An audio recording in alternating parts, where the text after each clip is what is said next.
Bom, boa tarde a todos e a todas.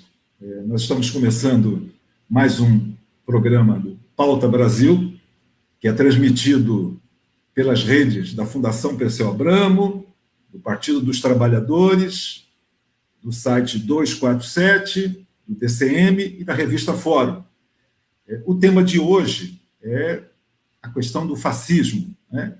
Fascismo e o governo Bolsonaro, efetivamente. Esta, na verdade, é a última aula do curso sobre fascismo, o curso intitulado Fascismo Ontem e Hoje, Entender para Derrotar, efetivamente. Foram 11 aulas até agora, nas quais foram abordados aspectos teóricos e experiências concretas de regimes fascistas pelo mundo afora, particularmente a experiência da Alemanha, a experiência da Itália, do Japão, de Portugal e da Espanha.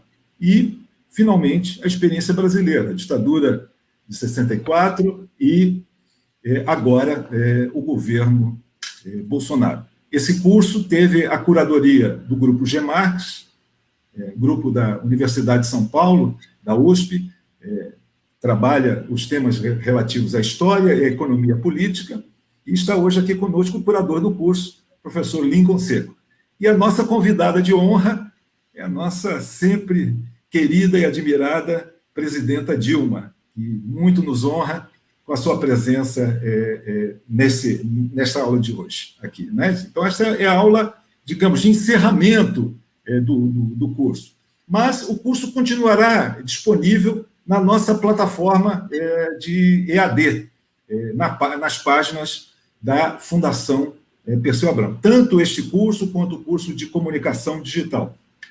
E antes de passar a palavra para o Lincoln, que vai, enfim, fazer a abertura dessa nossa conversa de hoje, eu lembro que hoje, porque trabalhamos profundamente o tema da democracia e a necessidade das transformações sociais, que hoje é o dia da luta pelo fim da discriminação contra os LGBT. Então, é um marco importante na luta pela democracia, é algo que nos coloca também em contraposição à visão ultra, hiper conservadora dos bolsonaristas, e é importante, então, sublinhar esse aspecto que marca o dia de hoje, dia 17 de maio. Então, sem mais, eu passo a palavra para o Lincoln Seco.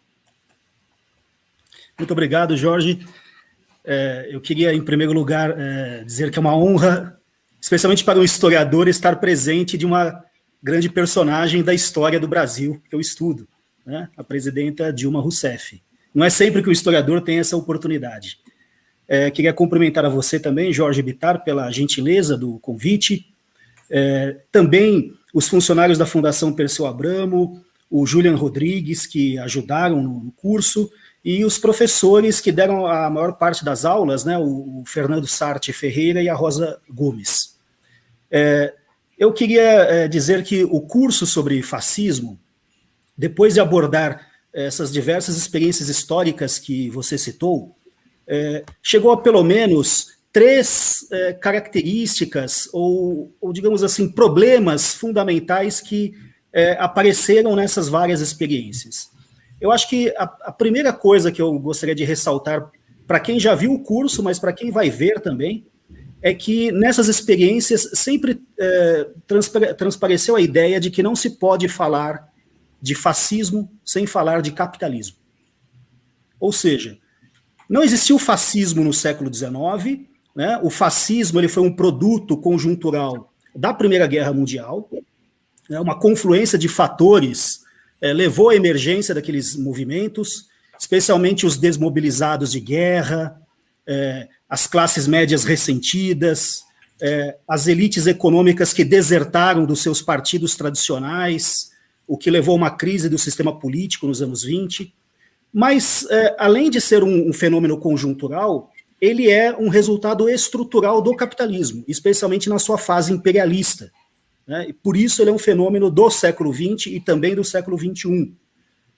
Alguns países imperialistas retardatários ou derrotados na Primeira Guerra Mundial, como a Alemanha e a Itália, que só nominalmente ficou entre os vencedores, desenvolveram estados profundamente autoritários que visavam quebrar a resistência da classe trabalhadora interna, quebrar os partidos sociais-democratas, os sindicatos, para aumentar a margem de lucro e montar grandes máquinas militares para expandir no exterior o chamado espaço econômico vital desses países.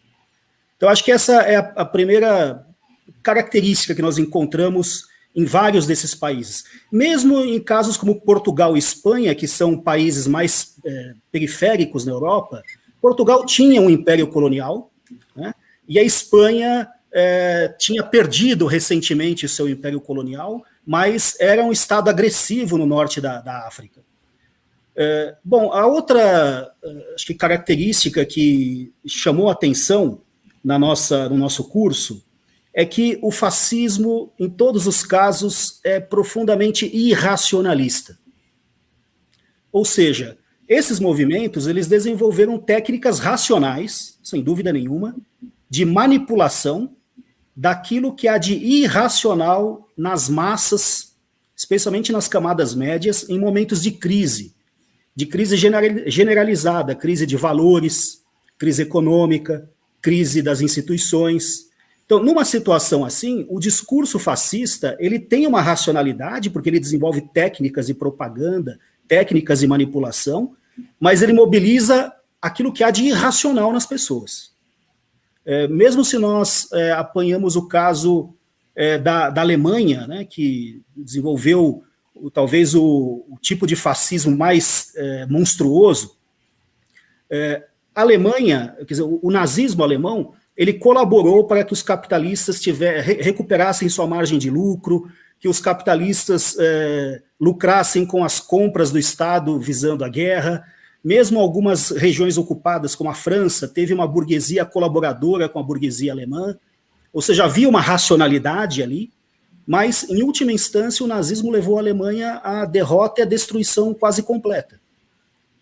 Esse é o resultado, né, das experiências fascistas quando levadas ao seu limite, ou seja, o fascismo é irracional. Essa irracionalidade, ela não aparece do nada. Quer dizer, essa irracionalidade ela também está vinculada a algo que é intrínseco ao modo de produção capitalista. Quer dizer, nós sabemos que no sistema capitalista, a produção não é feita para necessidades humanas. Quer dizer, os valores de uso que são criados no capitalismo, eles são acidentais, o que interessa é a produção de lucro. Portanto, a própria produção capitalista, digamos, no macro, ela é irracional, em última instância. O que o fascismo faz é levar essa irracionalidade ao limite. Acho que um exemplo que eu poderia dar, e que nem tem a ver diretamente com o fascismo, mas com o capitalismo, é que esse sistema foi capaz de desenvolver uma técnica, né, racional para criar a bomba atômica. Né? O uso da bomba atômica, dos artefatos nucleares em Hiroshima e Nagasaki, são resultado do conhecimento científico acumulado pela humanidade. Mas a partir do uso da bomba atômica, nós entramos numa era da humanidade em que, pela primeira vez, nós podemos nos exterminar, né, da face da Terra, a partir do uso dessa técnica nuclear. Então, o fascismo, ele leva ao limite uma irracionalidade que é inerente ao sistema capitalista. Bom, também uma outra peculiaridade, uma característica que nós encontramos também em todos os fascismos, eu acho que isso é patente, é o anticomunismo. Mas eu queria dar uma explicação breve. Não se trata do anticomunismo como uma negação determinada do comunismo. Quer dizer, o anticomunismo, por exemplo, no caso do Brasil, ele existe antes da existência de um movimento comunista.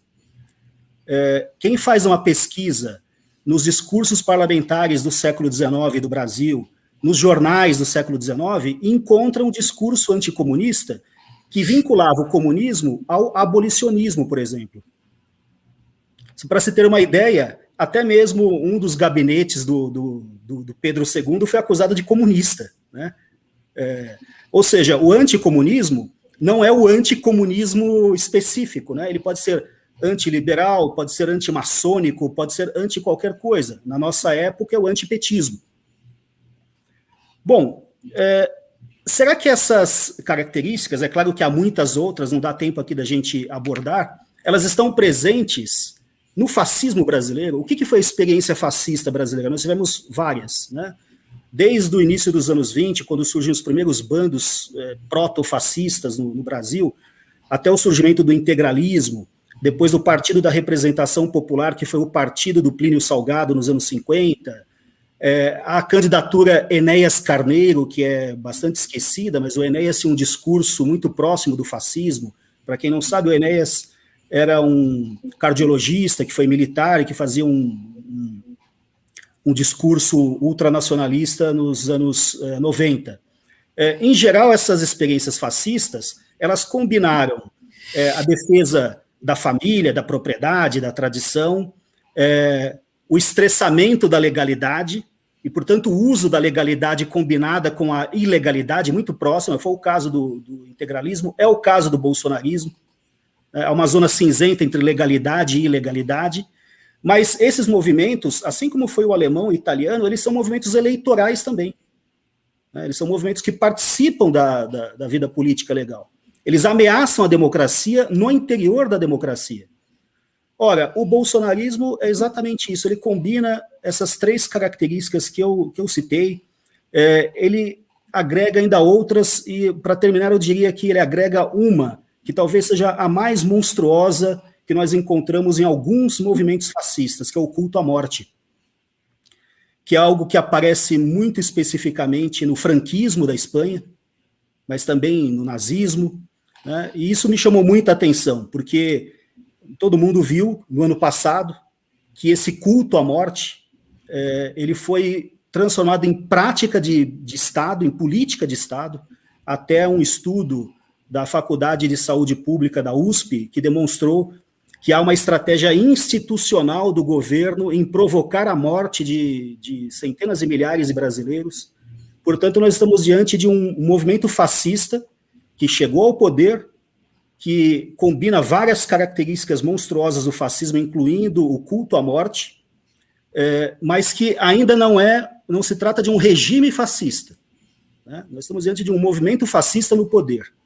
Quer dizer, as instituições elas estão sendo violadas continuamente, mas esse movimento ainda não criou um regime fascista. E por isso que no título do nosso curso tem esse chamamento, né, para uma ação contra o fascismo. Não se trata apenas de entender, né, se trata de combater. Não existe conhecimento neutro do fascismo. Não existe neutralidade diante do fascismo. Conhecer o fascismo é negá-lo e combatê-lo. Então, com isso, eu acho que eu encerro aqui a minha primeira participação e deixo aqui a palavra para a nossa presidenta, né, desenvolver o tema. Obrigado, Lincoln. Como sempre, sua exposição foi brilhante, de maneira bem, digamos, sucinta, você traçou uma panorâmica sobre o que foi trabalhado ao longo dessas 11 aulas anteriores desse nosso curso. E me chamou muita atenção essa sua abordagem agora, com ênfase, sobre essa visão baseada na necrofilia, né? Um governo que cultua a morte, o famoso "e daí?", né? Morreram 435 mil, e daí? Diz o nosso presidente fascista, efetivamente, né? E tudo isso se associa à história da pregação pelo tratamento precoce, né, baseada na hidroxicloroquina, baseia-se no fato de passar para a sociedade a ideia de que o Estado brasileiro está quebrado e que, portanto, não há recursos para o auxílio emergencial, não há recursos para o auxílio ao micro e pequeno empreendedor, mas, ao mesmo tempo, essas pessoas precisam trabalhar. E aí, então, faz-se o discurso, de um lado, nega-se o apoio financeiro àqueles que estão desprovidos, né? E, ao mesmo tempo, se faz o discurso contra o distanciamento social, o distanciamento físico das pessoas, alegando que essas pessoas precisam trabalhar. No fundo, na verdade, tudo isso tem como pano de fundo esse certo culto à morte, né? Essa necrofilia que está marcando todo esse processo. Mas eu vou passar a palavra à nossa querida presidenta Dilma, lembrando que o curso trata do tema do fascismo, mas nós queremos fortalecer a nossa visão de como derrotar o fascismo no Brasil, como estabelecer ou reestabelecer o processo de natureza democrática e o caminho para as transformações sociais que são absolutamente fundamentais para a sociedade brasileira. Uma palavra à nossa presidenta Dilma. Muito obrigada, Bittar. Cumprimento você, cumprimento a Fundação por essa oportunidade fundamental de discussão do fascismo e cumprimento, sobretudo, o nosso professor, Lincoln Seco, por ser quem está dando sustentação teórica e dando os caminhos pelos quais nós vamos percorrer nessa análise do fascismo. A minha exposição ela tem por base a concepção de Estado capitalista, de exceção do Pulantzas, na obra Fascismo e Ditadura. E também uma leitura do professor da Universidade Federal da Fronteira Sul, uma universidade criada no governo do presidente Lula, expandida no meu, o professor Danilo Henrique Martuccelli.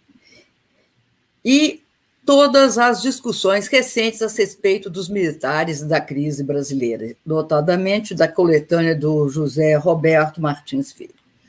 Bom, o fascismo, como falou o nosso professor Lincoln Seco, é uma possibilidade histórica que pertence ao tipo capitalista de Estado na sua fase imperialista e não há nenhum motivo para que ele não se reproduza na fase do imperialismo neoliberal. Portanto, o conceito de Estado capitalista, que eu vou usar aqui, ele compreende um aparelho repressivo formado pelas burocracias civil, militar e jurídica, uma variedade de aparelhos ideológicos, político, escolar, religioso, de informação e comunicação, e um aparelho econômico, a gestão orçamentária e financeira, os bancos centrais e todas as demais instituições econômicas produzidas pela etapa neoliberal do capitalismo. O fascismo, portanto, é um regime da forma de Estado capitalista de exceção. E esse Estado capitalista, ele admite variações, que pode ir desde a forma de Estado capitalista, liberal, democrático, até o Estado capitalista de exceção. Cada uma dessas formas permite regimes diferentes. E eu quero tratar aqui de duas formas de regime do Estado de exceção: a ditadura fascista e a ditadura militar. Eles são diferentes regimes, como eu já disse, da forma imperialista e do esse estágio que nós estamos de capitalismo neoliberal financiarizado, tanto nos países centrais, como eles podem ocorrer, tanto podem ocorrer nos países centrais como nos periféricos.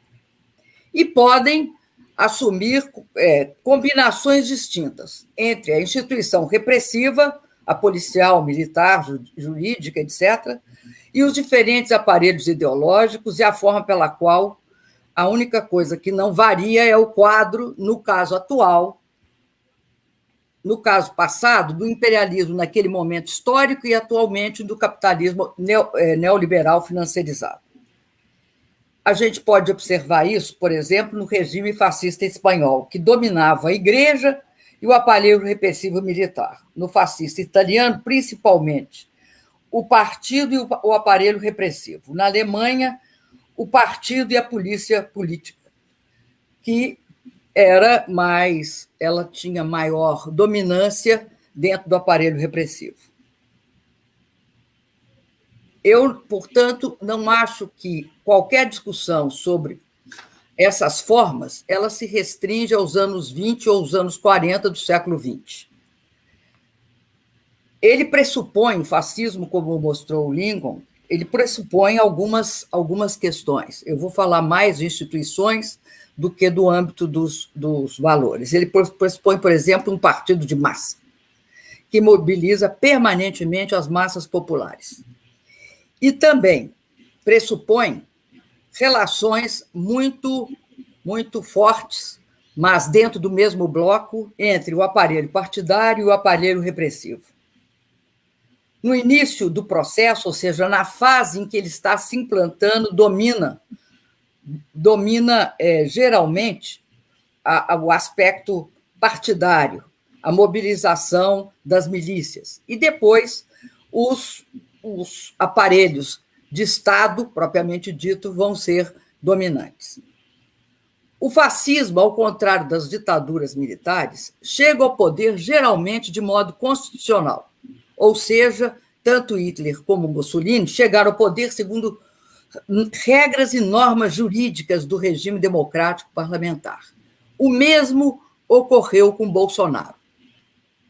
Na verdade, o fascismo ascende o poder porque neutraliza os aparelhos judiciário e legislativo. Neutralização, e só é possível porque o conjunto dos setores populares, as massas populares, sofreram uma série de derrotas graves. E também porque o fascismo conquista, de uma certa forma, o apoio do bloco de classes no poder, ou pelo menos neutraliza uma reação adversa.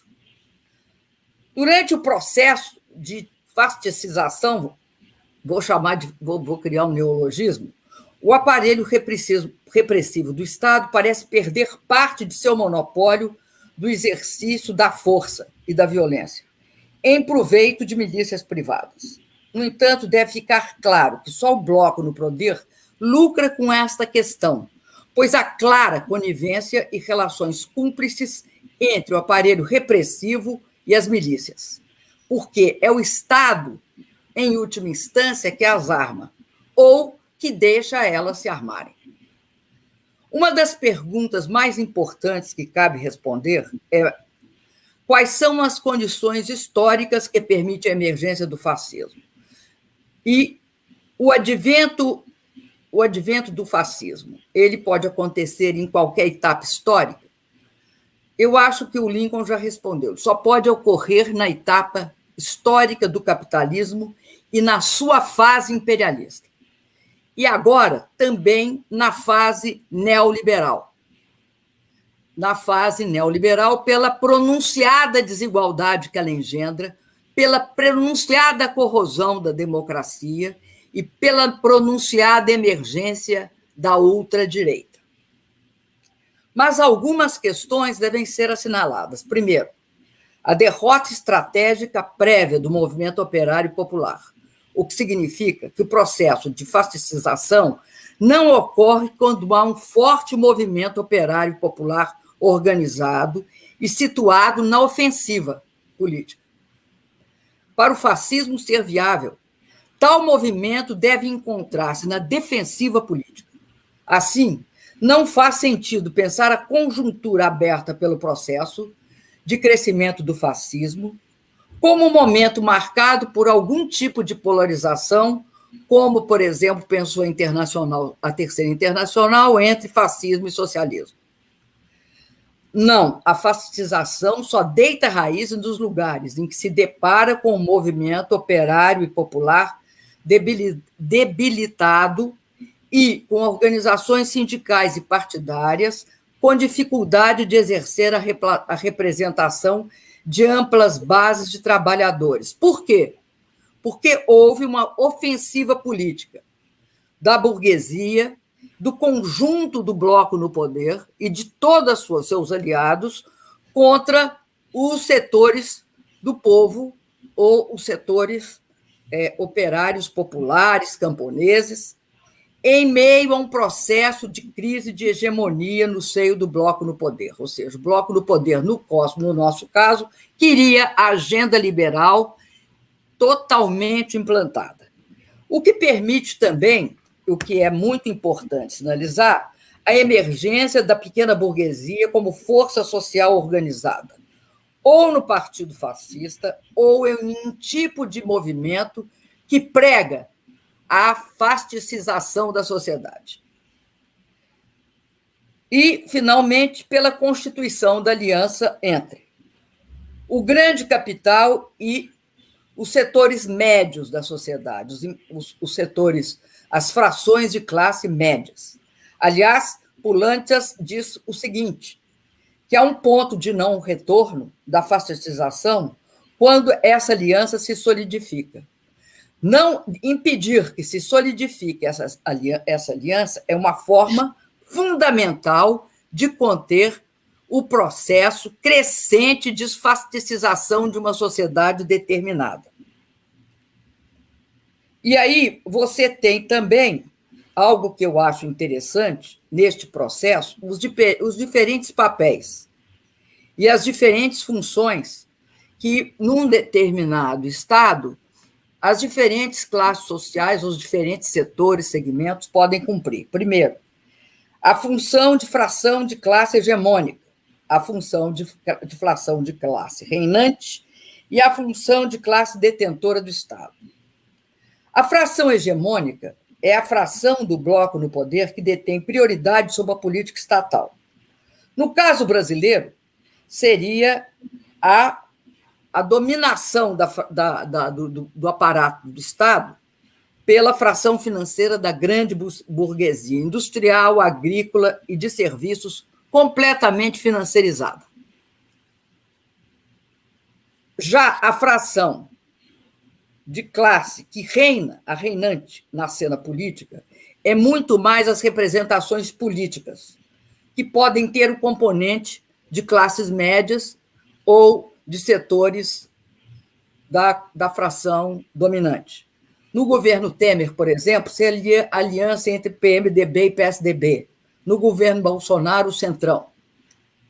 E a fração que ocupa o alto escalão do Estado, que controla o aparato do Estado, o aparelho do Estado. No caso do governo Bolsonaro, o Partido Militar.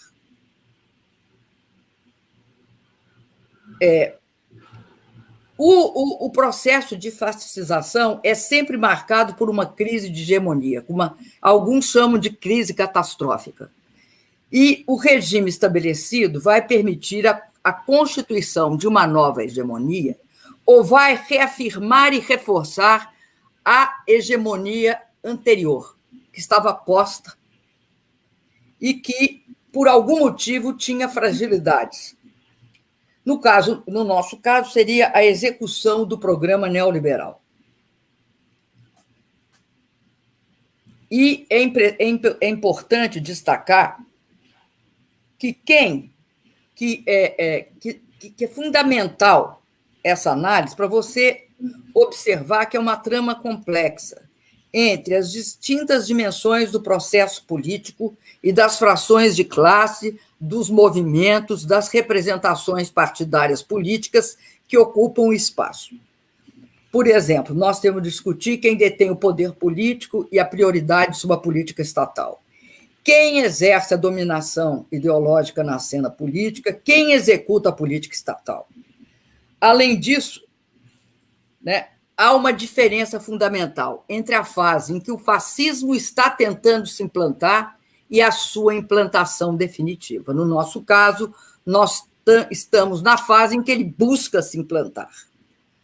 Quanto à atualidade da questão do fascismo, digamos simplesmente, citando Pulantzas, que os fascismos, como, aliás, os outros regimes de exceção, ditadura militar, bonapartismo, não são fenômenos limitados no tempo.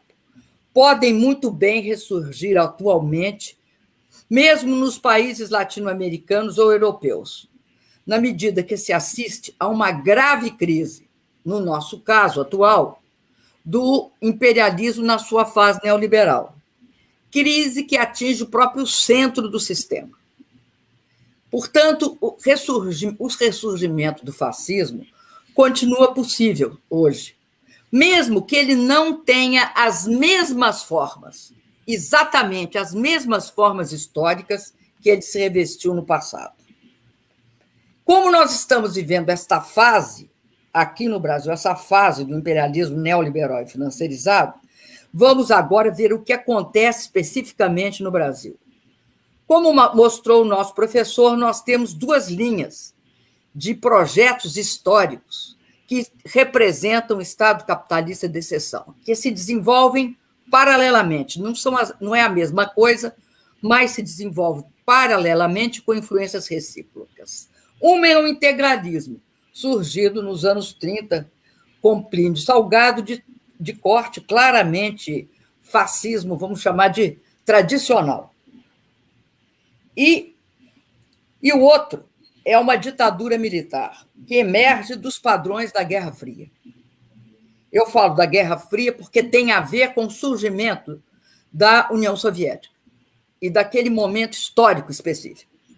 E define um inimigo interno baseado na ideologia anticomunista. Ambos definem esse inimigo interno. Mais recentemente, surge um forte ponto em comum entre ambos, fascismo e ditadura militar.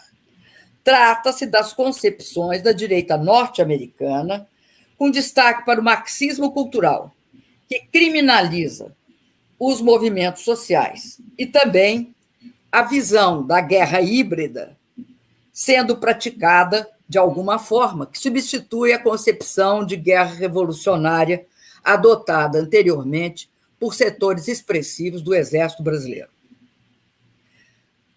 Além disso, é claro que a ideologia neoliberal transforma a soberania de um país num conceito vazio de pátria. É por isso que, no caso recente do país, a Amazônia é o local onde se define a defesa da pátria, apesar da boiada passar, e, portanto, de não haver nenhum impedimento para a ocupação da Amazônia por empresas estrangeiras. A base ideológica que articula todo o pensamento reacionário no Brasil, no entanto, deve ser, como o Lincoln falou, buscada na nossa história, na nossa longa história, dos últimos 300, 400 anos. É o ódio ao escravo, que se transforma em ódio aos mais pobres, a maioria da nossa população, ao nosso povo, os pretos e os pardos.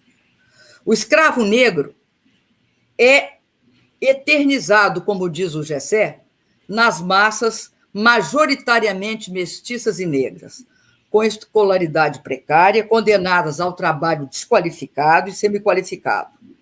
Essa é a primeira base de todo o ódio e ressentimento reprimido, recalcado, que é o núcleo da sociedade brasileira. O fascismo implícito sempre foi o DNA da opressão de classe entre nós. E a ditadura militar dele não se livrou, nem tampouco as vertentes fascistas. Na verdade, o que nós encontramos também é que há uma formação endogâmica de alguns aparelhos de Estado, notadamente a autooficialidade brasileira.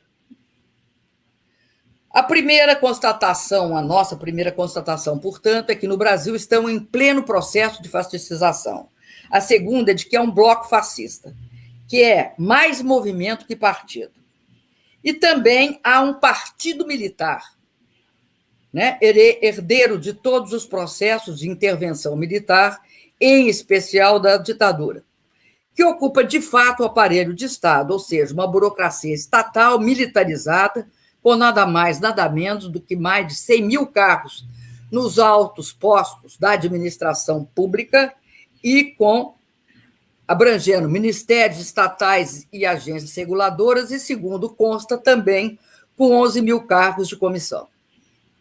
O recrudescimento do aparelho repressivo e o uso arbitrário da lei para abordar os movimentos sociais e opositores são aproximações sucessivas que geralmente é característico do padrão de relacionamento com as massas populares dos fascismos, principalmente desses de corte extremamente baseado na repressão. Vamos lembrar que quem dirige o Estado define o tipo de regime que está em vigor.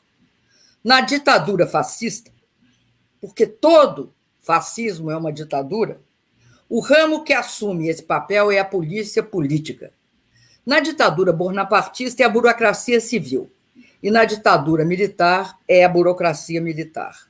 No Brasil, estamos diante, do meu ponto de vista, da tentativa de se implantar uma forma híbrida, na qual tem-se, de um lado, uma fascização crescente, uma tentativa de fascização crescente da sociedade, e, de outro, uma ocupação forte e crescente de um partido militar que assume o controle do aparelho de Estado. É essa forma híbrida que eu acho que está vigindo no Brasil.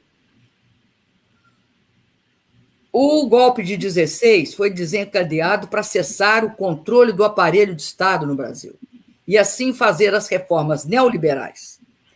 E teve como um dos seus principais objetivos a exclusão política dos setores populares, das massas populares, de sua representação, entre elas, com destaque, o Partido dos Trabalhadores. Aliás, o antipetismo substituiu o anticomunismo como inimigo interno preferencial. Ao mesmo tempo, busca estabelecer a hegemonia incondicional do grande capital financeiro, em todos os seus aspectos, industrial, agrícola e de serviços, com a sua pauta neoliberal. Já a fração de classe do Partido Militar queria e obteve o controle do alto escalão do Exército, do aparato de Estado. Bolsonaro chega, portanto, ao poder a partir de uma situação de equilíbrio catastrófico. Golpe com crise política, crise econômica e, amarrando tudo mais, o uso da parafernália do combate à corrupção e da criminalização da gestão orçamentária. São armas características do fascismo militar e do neoliberalismo no Brasil. A primeira foi usada contra Getúlio, contra Jango, contra Juscelino e, com a Lava Jato, contra o PT. E com o golpe contra o PT. Contra Lula e contra mim. É uma forma falsa de explicar as crises cíclicas do capitalismo. É dizer que a culpa é da corrupção e não das contradições de classe, da exclusão de classe, dos processos de acumulação absolutamente feitos para 1% da sociedade.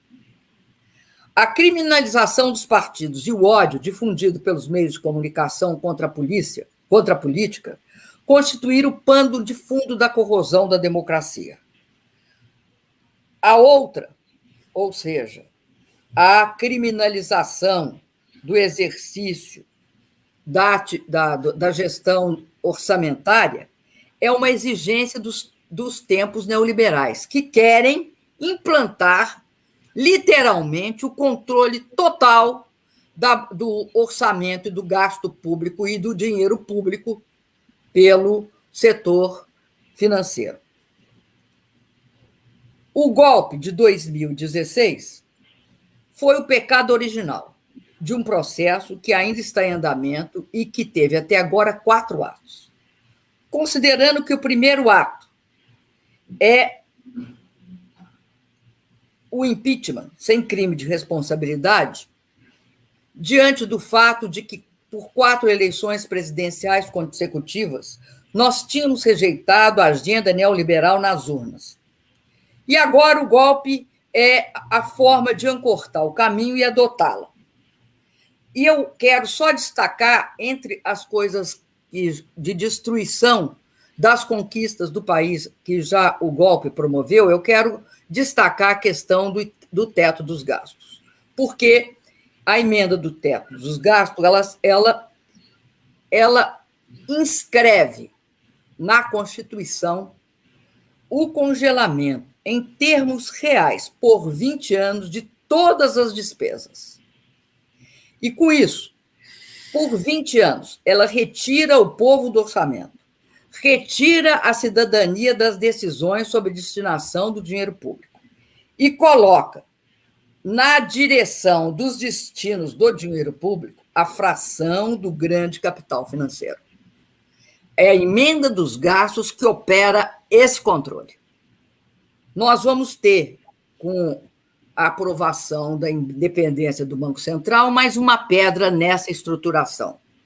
O objetivo disso é evitar que, por 20 anos, qualquer alternância de poder possa usar instrumentos que não sejam aqueles apresentados pelo neoliberalismo.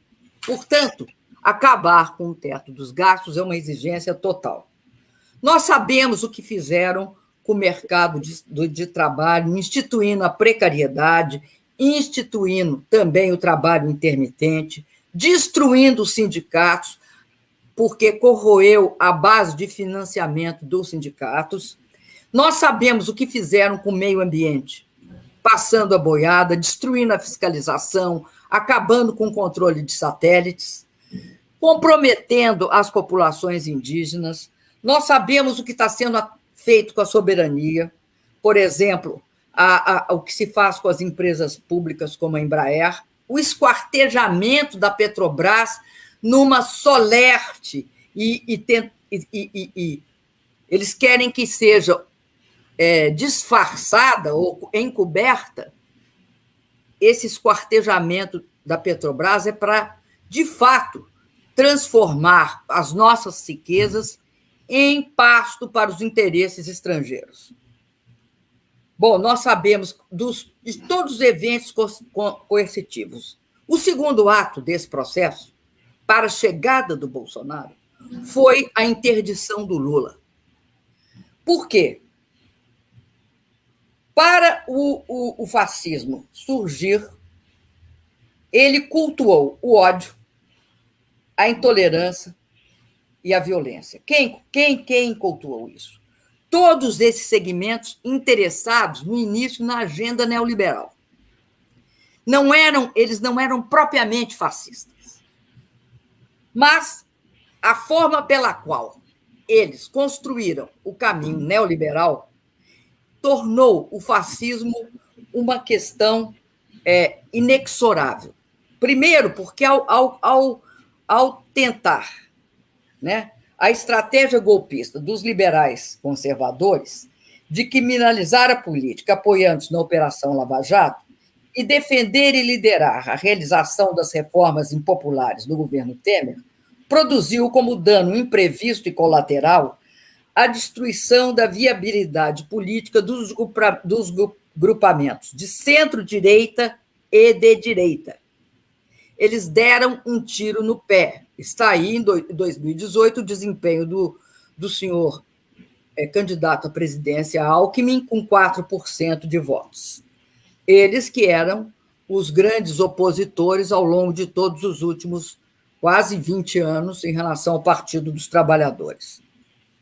O enfraquecimento da direita e da centro-direita pelos instrumentos destinados à eliminação do PT e impedimento da candidatura do Lula permite que o neoliberalismo faça uma aliança com o neofascismo. E essa é a forma escolhida pela grande burguesia financiarizada por suas formações políticas, pelos militares, pela mídia oligopolista, para, por meio dos votos, voltar a controlar o poder de Estado, implantar a agenda de retrocesso econômico e de destruição das conquistas e da soberania do país.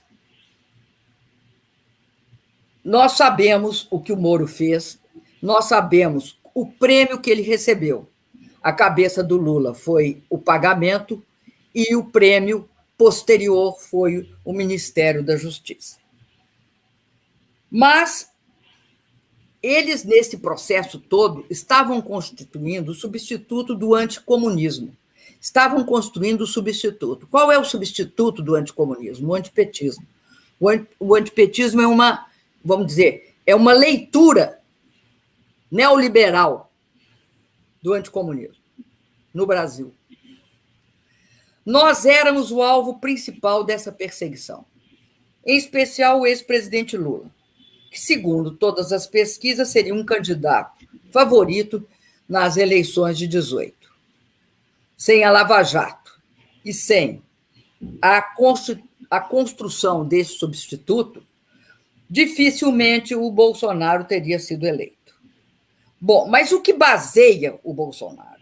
Baseia justamente, de um lado, uma aliança neoliberal e, de outro, uma aliança fascista que tem uma conotação híbrida.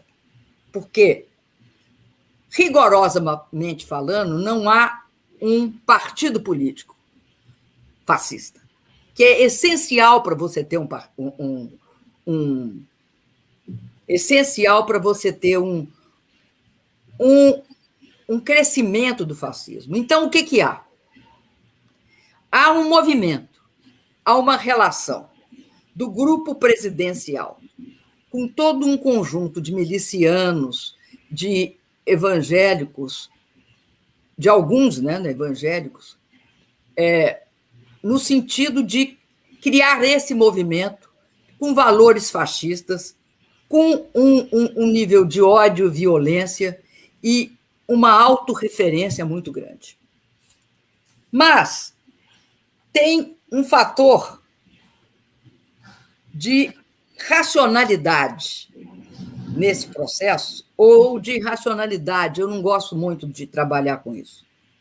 Porque eu acredito que o que dá direção ao processo é o controle do aparelho de Estado por uma parte de uma instituição do Estado brasileiro, chamada Exército.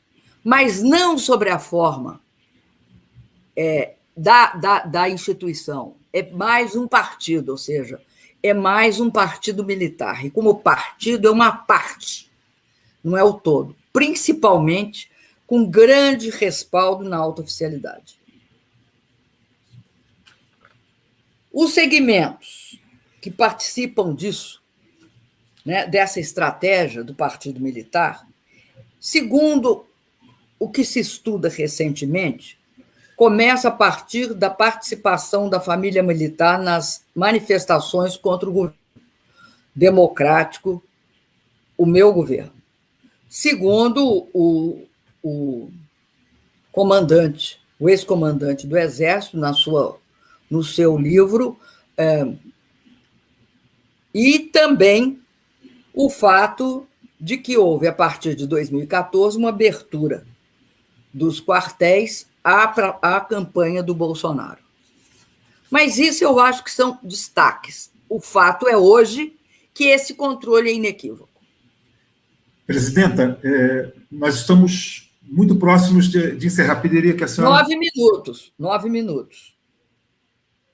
Faltam 9 minutos. Exatamente. Já espero que o professor Lincoln Seco possa fazer suas considerações finais também. Ah, tá. Mas eu quero chegar na pandemia, que é o resultado de tudo isso, a gestão genocida. Um país com 2,7% da população mundial, com 12% das mortes, é a definição de prática genocida em relação à pandemia. Antes da pandemia, o governo Bolsonaro fragilizou a área de saúde. Fragilizou, expulsou os médicos cubanos, não proveu leitos de UTI, não garantiu respiradores, não garantiu oxigênio. Então, a gente chega na pandemia numa situação de absoluta desconstrução do Estado brasileiro. Eles negaram a gravidade da Covid e aderiram à hipótese, que eu acho importante, de enfrentamento da pandemia com base na tese de solucioná-la pelo mecanismo de contaminação do rebanho, que é a versão, para mim, fascista do extermínio por Covid-19. É essa a concepção. É possível matar uma parte da população para vaciná-la contra a Covid-19. Isso é que eu estou chamando do genocídio praticado por essa interação. E, ao mesmo tempo, nós temos uma situação caótica na economia. Fábricas fecham, pequenos negócios fecham, metade da população está desempregada, voltamos a passar fome, saímos do mapa da fome em 14 e agora temos um problema seríssimo, que é que já 19 milhões de brasileiros estão em situação de fome e 116 milhões com alguma insegurança alimentar. A conclusão é que o Bolsonaro é certamente o ovo da serpente, chocado pelo golpe de 2016, pelo discurso do ódio que sustentou o golpe e por todos os mecanismos de criminalização de partidos e da política e pela interdição do ex-presidente Lula. Nós temos que enfrentar o pior governo da história desse país. E, mais uma vez, eles vão ter de se conformar com o fato de que o PT resiste e luta. E sabem que sempre eles precisam de neutralizar o PT para poder crescer. E é tudo que nós não iremos deixar. O PT está reconstruindo sua histórica identidade com os movimentos populares e as demais forças progressistas democráticas, e sabemos perfeitamente que o povo vai lembrar do que os governos do PT fizeram. Menor desemprego da história, renda média do trabalho elevando, em termos reais, salário mínimo com aumento extraordinário de 77%. O Brasil caminha por uma crise grave. 900 milhões de déficit primário, 7% de inflação no varejo, 32% do atacado, segundo o IGPM, e mais da metade da população em idade ativa desempregada. Nós temos de reconstruir o Brasil. Quando eu encerrei a minha fala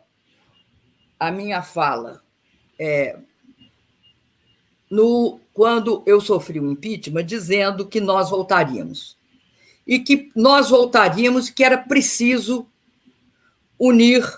nos unir todos os progressistas, independentemente de filiação partidária, para combater esse crescimento. Hoje, nós temos um caminho intermediário. O fato é que surgiu uma luz ou um Luiz no fim do túnel. Luiz Inácio Lula da Silva agora é uma alternativa de poder real no centro, no espectro popular. E eu acredito que nós temos de lutar e garantir de forma emergencial vacina para todos. É importante garantir renda mínima, fim do teto dos gastos, defesa da democracia e da soberania. E, certamente, nós temos de lutar juntos contra o retrocesso, contra a extinção de direitos, contra a soberania nacional e o restabelecimento da democracia. Mas, sobretudo, nós temos de ter clareza que é possível interromper ainda o processo de fascistização do país. Fora Bolsonaro. E aí eu encerro. Muito obrigado, presidenta Dilma. Realmente, a senhora pôde nos oferecer uma panorâmica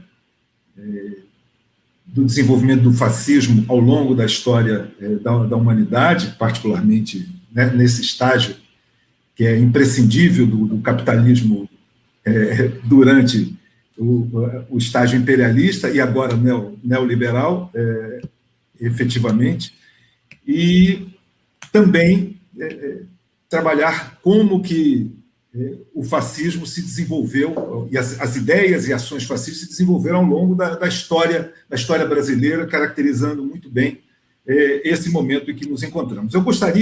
Nós precisaríamos de pelo menos uma hora para nós podermos aprofundar esses temas, o papel dos militares, como é que nós vamos restabelecer a democracia nesse país com os militares do jeito que estão, né, ocupando fatias importantes da burocracia estatal e, portanto, do governo, efetivamente, enfim, deixando de lado o seu papel constitucional para exercer um papel de sustentação a esse governo fascista que aí está. Bom, mas eu gostaria de ouvir o professor Lincoln Seco nas suas palavras finais, porque estamos em cima da hora, apenas para suas considerações finais e agradecendo a todos, porque o nosso programa tem que acabar realmente às 18 horas, 18h01, 18h02. Vamos lá. Não, bem rápido. Bom, eu aprendi bastante aqui com a exposição da presidenta Dilma e eu queria chamar atenção para o fato de que essa aliança que ela levantou entre o Partido Militar, né, por um lado, e as milícias privadas bolsonaristas que estão presentes, tem muito a ver também com o fato de que o próprio Partido Militar, como ela apontou, modificou a sua estratégia de uma antiga guerra supostamente contra-revolucionária para o combate ao marxismo cultural, chamando atenção para o fato de que o marxismo cultural é uma invenção dos nazistas, é um termo que os nazistas usavam nos anos 20, não é uma novidade. Por fim, eu acho que nós não podemos, para superar essa fase de fascistização do processo político brasileiro, nos limitarmos a uma vitória eleitoral, né? Eu também acredito que o PT ele vai ter um papel fundamental. Eu sou suspeito para dizer, eu escrevi um livro chamado A História do PT, em que tento mostrar que o PT foi responsável pela Revolução Democrática no Brasil dos anos 80, que foi interrompida, mas nos legou a Constituição de 88, o Sistema Único de Saúde e várias conquistas da classe trabalhadora no Brasil. Mas não pode ser só uma vitória eleitoral. Nós temos que modificar o modelo econômico do país, mas precisamos também, acima de tudo, isso tem a ver com o fascismo, instaurarmos um verdadeiro tribunal, eu gosto de chamar de Tribunal de Manaus, porque a cidade de Manaus foi o laboratório do genocida. Então nós temos que ter um Tribunal de Manaus, ou qualquer outro nome que se dê, como foi o Tribunal de Nuremberg, como foram aqueles tribunais especiais do Timor-Leste nos anos 90, de Ruanda, para nós apurarmos e punirmos os crimes das pessoas desse governo que causaram a morte de centenas de milhares de brasileiros de maneira deliberada. Portanto, uma vitória eleitoral, sim, claro, porque estamos dentro de um processo democrático, mas uma vitória política que mude o modelo econômico e que puna, né, o genocídio que foi cometido nesse país. Muito obrigado. Muito obrigado, professor Lincoln Seco. Nossa presidenta Dilma, para suas palavras finais. O seu microfone, por favor, professora. Presidenta, melhor dizendo. Ainda está desligado. Está desligado ainda. Seu microfone está desligado ainda, presidenta. E agora? Agora sim. Agora sim. Eu agradeço, Jorge Bittar, o convite da Fundação Perseu Abramo e queria também destacar que eu acredito que eu li todo o texto do professor Lincoln e acho que o texto do professor Lincoln, a Fundação devia, eu acho que além de deixar à disposição de quem quiser assistir novamente, eu acho que os textos deviam ser impressos, porque são muito bons. Eu acho que dentro dessa fala do professor, de construção, não pode ser só a vitória eleitoral. Vai ser muito desafiador construir uma alternativa a isso que está aqui, uma transformação, porque ela passa pelas ruas. Daí porque a gente tem de superar a Covid, por isso que tem de ter vacina para todo mundo, porque você precisa do povo na rua para as transformações.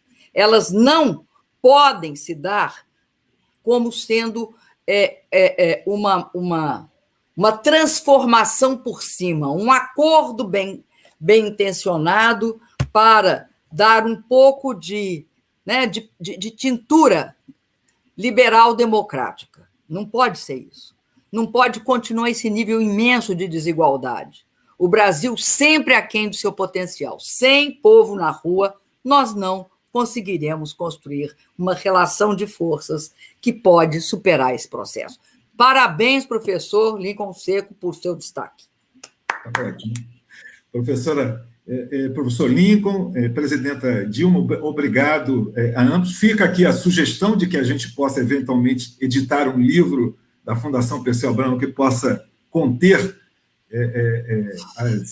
todo o conteúdo do curso que foi trabalhado, e mais as contribuições aqui da nossa presidenta Dilma, brilhante e tal, que eu acho que são extremamente importantes para que a gente possa avançar no conhecimento do fascismo, avançar na forma no conhecimento de como ele se dá no Brasil de hoje, para que a gente possa reconquistar, digamos, os caminhos para a democracia, para as transformações sociais que esse país, que essa população deseja e merece. Tá bom? Muito obrigado. Agora, no final, um parabéns para você, Jorge Bittar. Ó.